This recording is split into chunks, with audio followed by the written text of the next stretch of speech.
Hey, Goobers fans, 'tis I, Sonic Sons, Jimmy, Sonic, Jimbo, Jimmy Neutron, Toby. These are the things I've been called. Someone thought I looked like Tobey Maguire. I don't know. But yeah, this is a very random video. Let's see. First off, the random bits of my name, which triggers to me the memory of back in middle school.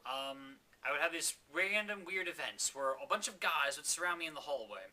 And you see, there's this character on South Park whose name is Timmy, who apparently says, Timmy! A lot. So these guys would randomly surround me in the hallway and go, Jimmy! Jimmy! Jimmy! I never had any idea what they were talking about. Wes, I should have asked you, because you know South Park, but I had no idea it was a South Park reference to begin with, so I didn't know. Anyway, years later I found out about that. This video is entitled Circus Midgets 103. And the reason for that is this. That last, I'm going to say Thursday, I was at Carthage College, and I was getting in the little shuttle van thing they have that drives around to the other parking lots that are not on campus, which is where I have my cars off campus, on this other random parking lot. And I started talking with the person driving the shuttle, and talking about lots of things that I felt were cool, like my, book and my YouTube show and my blog and my all these other things. And she was nice to really listen to me. That was a really cool feeling. I just talked to this random person who, total stranger. Except apparently wasn't entirely a stranger, because at the time we got to my car, and she was like, oh, it's the one with the Dare sticker on the back. I'm like, how do you know that? So I try to memorize everyone's cars. And I'm like, I wouldn't have even known if she'd ever driven me ever before. I don't memorize the shuttle drivers at all, but apparently they memorize my cars, or at least this one does. My car, I should say. I don't actually have plural cars. Anyway. But I was talking about all these things. I said, for instance, I've got over 500 YouTube videos. And she or this other person that was in the shuttle was like, oh, what do you talk about? And I was like, well, listening to all these subjects, and someone was like, oh, well, you ever done a video about circus midgets? I was like, So I whipped out the camera right there. I'm like, well, circus midgets. And they're like, no, don't do that. We don't want our faces on the internet. And I was like, oh, okay. But they're like, you should totally do a video called, Circus Midgets 103. And I said, I'll totally do that. And I'm totally doing that. So this is the vid. So there's my thoughts on circus midgets. I guess they can be interesting. Hopefully they like what they do, working at the circus, so they get, paid well enough, good benefits, something like that. What does midgets do in the circus, per se? They just run around being midgets, the generic entertainment value involved with that.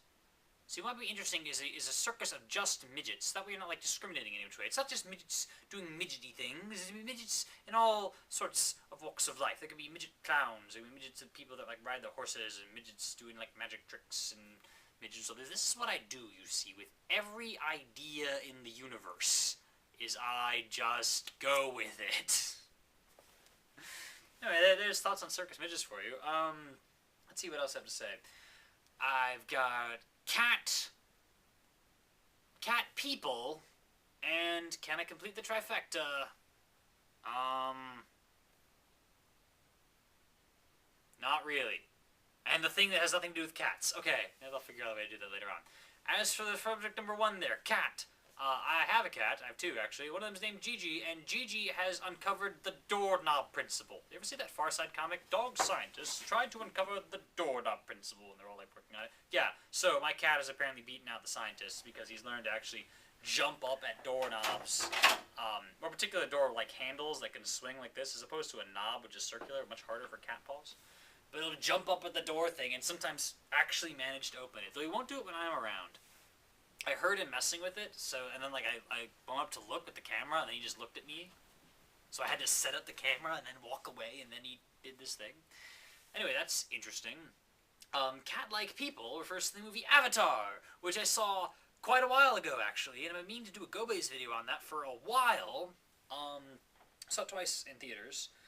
First time I saw it in the big screen IMAX 3D amazingness, except I think there was a problem with my theater, because I didn't see the 3D. We had the glasses and everything, and overall there were 5 seconds worth of footage where I could perceive 3D. The rest of it was 2D, and sometimes it was even 2 images, like slightly off from each other, and I was like, oh, I hope that goes away, which did, but then it still wasn't 3D.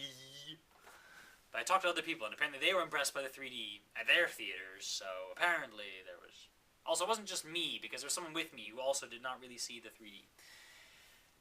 Anyway, oh, that guy who was with me, whose name I do not know whether or not I can put it online. Dang it, I have to go around to all my friends and just like, can I just mention your name online? And then they can sign something so I could know, so I could stop. Anyway.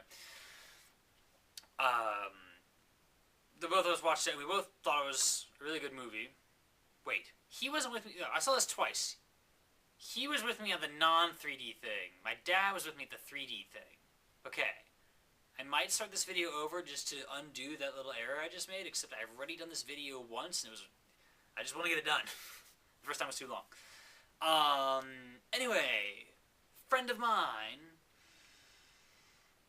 watched the movie with me the second time in the non-3D environment, and by both viewings, I can tell you it's a good movie. You know, I thought the plot was a little formulaic, a little obvious, but really good execution, you know. And of course the special effects are amazing. The special effects are always amazing. Like in the last 10 years, in what movie have the special effects not been amazing, you know? It's like, that's like the standard thing, which is weird when you think about it, and weird when you don't think about it. But anyway, we agreed that it was really good execution on the idea for this story, except for one weird element, and that is an actual element, a mineral, which is entitled unobtainium. Unobtainium is such a bad name that he turned to me in the middle of the show and went... And I went... Seriously, unobtainium. Unobtainium. Unobtainium.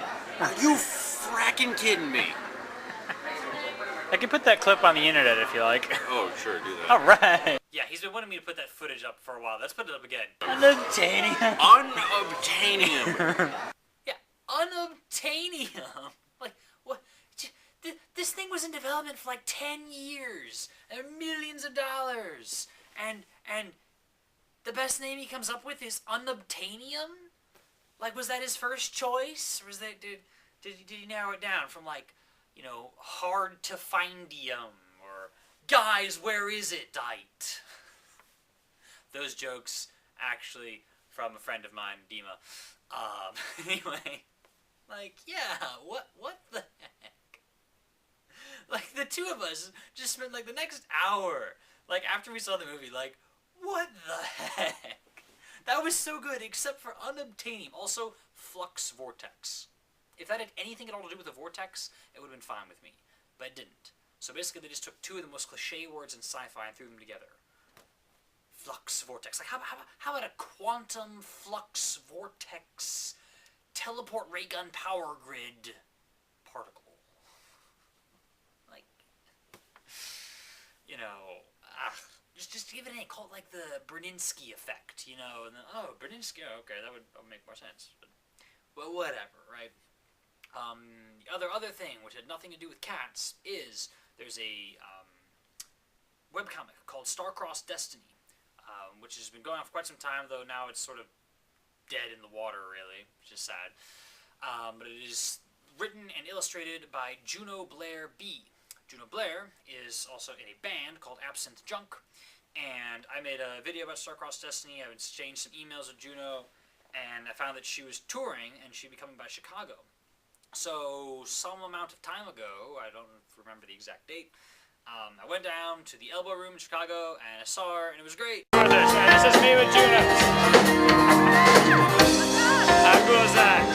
I mean, there was also the music and stuff, which was pretty loud. Wes, I'm sure you'd be perfectly fine with it, but me, I was sort of like, I'm just going to sit with my hands like this, sort of, you know, plugging my ears. But I got to talk to her, and she was really glad to see me and stuff. And at one point, the band went away for dinner, and then came back like an hour and a half later. And it was after that I was like, frick, I should have gone to dinner with them. I should have. Because I mentioned that. They were like, oh yeah, that would have been a good idea. You should have spent an hour and a half sitting there like, I'm just waiting for Juno to get back. I really want to.